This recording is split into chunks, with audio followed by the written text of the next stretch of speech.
Seattle Sounders 3, NYCFC 1 in leg 1 of the CCL. Connor, what was your thoughts on today's game? They could do no wrong tonight.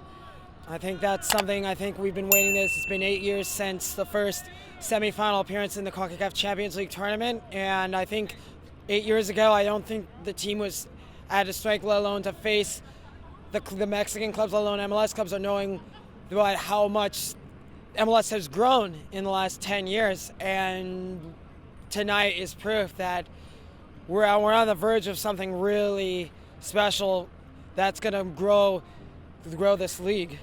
Yeah, so did Brian Schmetzer, do you think he got his tactics spot on? I mean, another 3-goal performance by us in a first leg in the CCL, just like Leon. I mean, I guess the difference was we conceded an away goal, which was a little bit of a damper in today's game.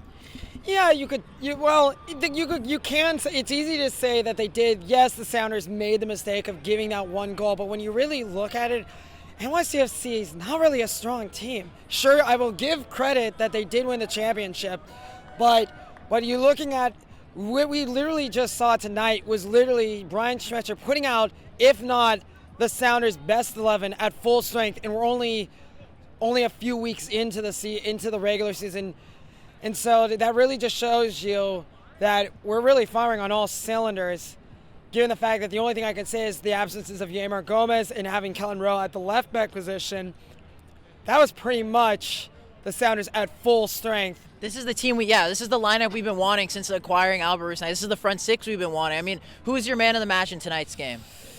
Oh, if I'm being honest, like I said, it was another game where I can't really speak for one guy. Every fan cam, you come on, no man of the match for you. I don't really think so. I think there was not really one player. Some games it's more obvious than other of who's pulling the weight and who's really making things happen. But tonight, it was just another prime example when the team wins games that there's not just one player you can easily pick out that's making the impact.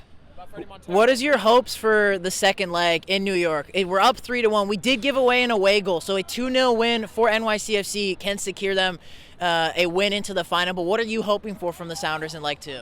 Well, it puts us in an interesting position given the fact that because the fact that we are playing a team in our domestic league and the fact that we did get 3 goals in the first leg at home. So you could say we just get a 1-1 draw, we lose a 1-0. That would be more than enough. No one would blame us.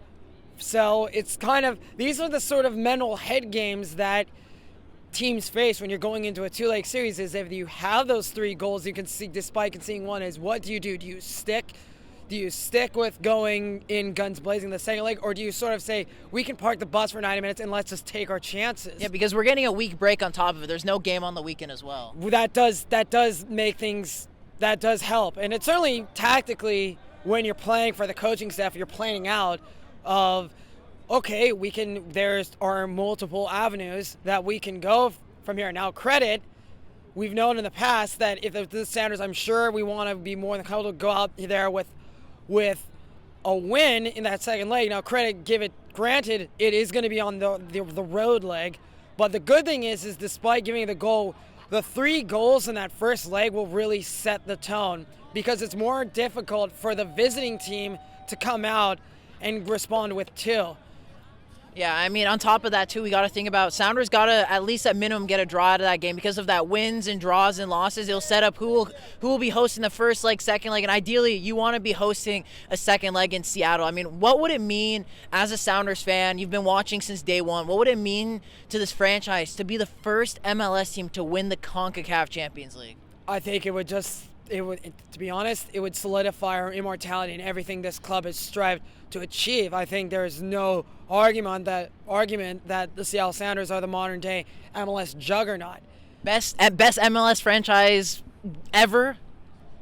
Yes, and look at what we've done, and look as the league has grown and as the league has expanded in the last decade, that this club has truly wrote the book of how to build an expansion team from the ground up on day one and to have continued success for a decade plus. If that doesn't tell any fan, journalist, pundit, anywhere else all over the United States or in the world, I certainly don't know what will. Yeah, I know. Cincinnati, Atlanta United, LAFC, Charlotte. You guys need to take notes. Seattle Sounders. They're the team that knows how to make it a franchise. We have. It means like you look at LAFC, look at Atlanta. They were sure they won the MLS Cup in second year, but did they keep their coach together? Did they keep their core and build from it 5-6 years into their existence?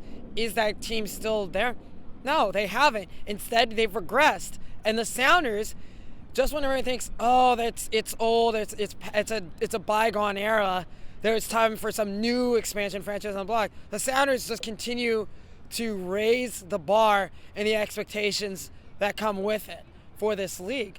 So we're on the verge of some history, and it's sort of exciting as a fan because I've been a fan since 2011, and remember the early days when the fans were excited about the dream of winning our first The Open Cup, knowing the feeling, what it was like to get our first MLS Cup. We know that feeling, that feeling before will be when we've won our second and possibly a third, and hopefully more to come. But there's still the last sort of El Dorado, you can say, is CONCACAF Champions League. And for once, which is an exciting time for this club, we're nearly there.